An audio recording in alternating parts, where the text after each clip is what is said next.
Halo semuanya, kembali lagi bersama saya Isran Muhammad Pakaya.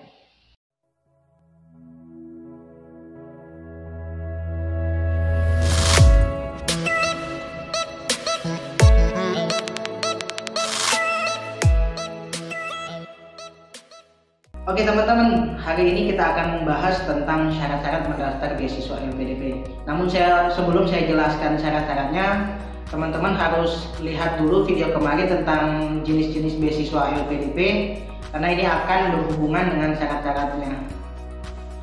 Nah, mungkin saya jelaskan singkat saja teman-teman. Untuk jenis beasiswa LPDP itu ada afirmasi.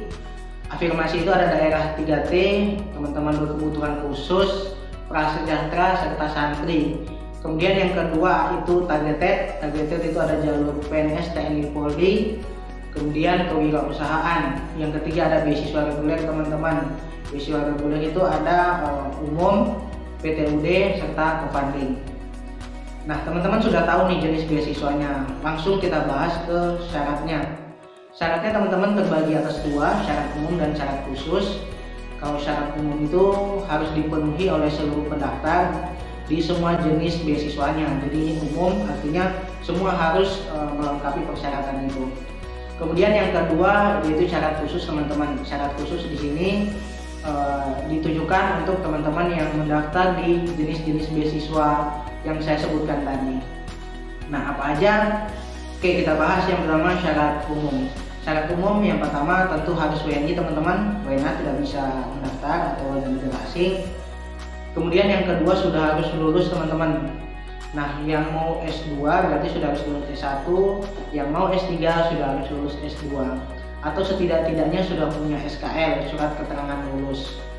Yang ketiga yaitu teman-teman tidak bisa mendaftar di program yang sama. Misalnya nih saya sudah lulus S2, saya mau daftar S2 lagi dengan beasiswa LPDP, itu tidak boleh teman-teman. Jadi harus mendaftar di jenjang selanjutnya, jadi di S3. Kemudian yang terakhir yaitu teman-teman tidak boleh ongoing. Jadi beasiswa ini diperuntukkan untuk yang akan melanjutkan kuliah dari awal, bukan yang sudah di pertengahan jalan baru mendaftar di beasiswa LPDP. Nah itu syarat umumnya teman-teman. Kemudian untuk syarat khususnya kita akan bahas satu persatu ya teman-teman. Nah, syarat khusus tadi sudah saya sampaikan itu dipenuhi oleh pendaftar sesuai jalurnya. Oke, yang pertama kita bahas jalur teman-teman yang berkebutuhan khusus atau difabel. Nah untuk teman-teman yang berkebutuhan khusus atau difabel itu bisa mendaftar di magister dan doktoral baik dalam negeri maupun luar negeri teman-teman. Sasarannya adalah masyarakat yang berkebutuhan khusus atau difabel. Usia maksimalnya teman-teman kalau yang magister itu 42 tahun, yang doktoral itu 47 tahun teman-teman. IPK kalau yang magister itu minimal 2,5, yang doktoral 3,0. Untuk bahasa teman-teman kalau yang dalam negeri minimal ITP-nya 400, IELTS-nya 4,5. Kemudian yang luar negeri magister itu ITP-nya minimal 500, IELTS-nya 6,0 teman-teman. Kemudian untuk yang doktoral itu ITP-nya minimal 450 untuk dalam negeri, IELTS-nya minimal 5,0. Sementara untuk luar negeri itu ITP-nya minimal 500, IELTS-nya 6,0 teman-teman. Jadi itu tadi untuk yang berkebutuhan khusus. Yang kedua yang daerah afirmasi, sama seperti yang berkebutuhan khusus, daerah afirmasi ini bisa untuk teman-teman yang di dalam negeri maupun di luar negeri. Nah sasarannya siapa aja? Sasarannya adalah masyarakat yang berasal dari daerah afirmasi. Untuk daerah afirmasi bisa teman-teman cek di sini. Nah untuk usia teman-teman minimal 42 tahun. Kemudian yang doktoral minimal 47 tahun. Kemudian IPK kalau yang magister 2,5, yang doktoral minimal 3,0. Untuk bahasa, untuk TOEFL ITP itu yang magister 400 minimal, kemudian yang IELTS 4,5. Tapi ada pengecualian untuk teman-teman dari Papua dan Papua Barat, itu ITP 3,75, kemudian yang IELTS-nya 4,0, artinya lebih rendah ya teman-teman. Nah, selengkapnya bisa teman-teman cek langsung di layar teman-teman, itu sudah saya jelaskan. Oke, kita lanjut ke beasiswa selanjutnya ya teman-teman, yaitu beasiswa prasejahtera. Nah, saya jalur prasejahtera teman-teman. Jalur prasejahtera itu sasarannya adalah masyarakat yang keluarga miskin atau prasejahtera, atau yang alumni bidik misi teman-teman. Nah, untuk prasejahtera ini hanya bisa magister teman-teman. Kenapa hanya bisa magister? Karena bidik misi kan S1, jadi kalau yang S2 kan nggak ada bidik misinya, jadi nggak bisa untuk S3, sehingga hanya bisa untuk magister baik dalam negeri maupun luar negeri. Syarat khususnya apa aja nih teman-teman? Yang pertama yaitu umur minimal 42 tahun. Jadi kalau teman-teman sudah lebih dari 42 tahun tidak bisa mendaftar lagi. Kemudian IPK itu minimal 3,0 ya teman-teman. Jadi kalau IPK di prasejahtera 3,0. Kemudian untuk syarat bahasa itu ITP-nya yang dalam negeri ITP 400, kemudian IELTS-nya 4,50. Kemudian yang luar negeri teman-teman ITP-nya 500, IELTS-nya 6,0. Nah, untuk pendaftar yang prasejahtera ini harus termasuk di dalam keluarga penerima kartu keluarga sejahtera. Kartunya seperti ini. Kemudian program Indonesia Pintar atau kartu Indonesia Pintar, atau alumni bidik misi sekurang-kurangnya 2 tahun. Jadi teman-teman kalau bidik misinya sudah lebih dari 2 tahun itu tidak dapat lagi mendaftar beasiswa afirmasi prasejahtera, namun bisa mendaftar apabila punya kartu KKS, PIP, serta KIP. Oke, next kita bahas untuk yang santri ya teman-teman. Jadi kalau santri bisa untuk magister dan doktoral baik dalam negeri maupun luar negeri. Sasarannya tentu santri atau tenaga pendidik di lingkungan Kementerian Agama. Usianya untuk magister minimal 42 tahun, untuk doktoral minimal 47 tahun. IPK magister 2,75, kemudian doktoral 3,0. Untuk yang magister syarat bahasanya ITP minimal 400 teman-teman. Kemudian IELTS-nya 4,5. Nah, untuk yang luar negeri ITP 500, IELTS-nya 6,0. Untuk doktoral itu ITP 500, IELTS-nya 6,0 baik dalam maupun luar negeri.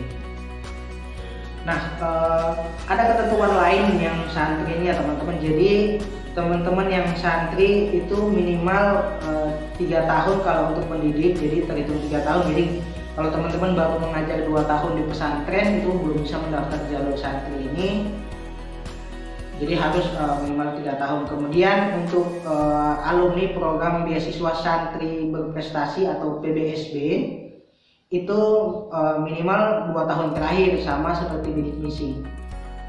Kemudian yang akan kita bahas yaitu PNS TNI Polri teman-teman. Kalau TNI Polri dan PNS ini bisa ya untuk magister dan magister maupun doktoral luar negeri. Jadi sasarannya tentu teman-teman yang PNS, TNI dan Polri. Usianya minimal 42 tahun, kemudian doktoral 47 tahun. Tapi ada pengecualian untuk yang TNI Polri itu minimal magister 40 tahun, kemudian doktoral 45 tahun. Nah, untuk IPK magister minimal 3,0 teman-teman, jadi S1-nya harus 3,0, kemudian doktoral 3,25.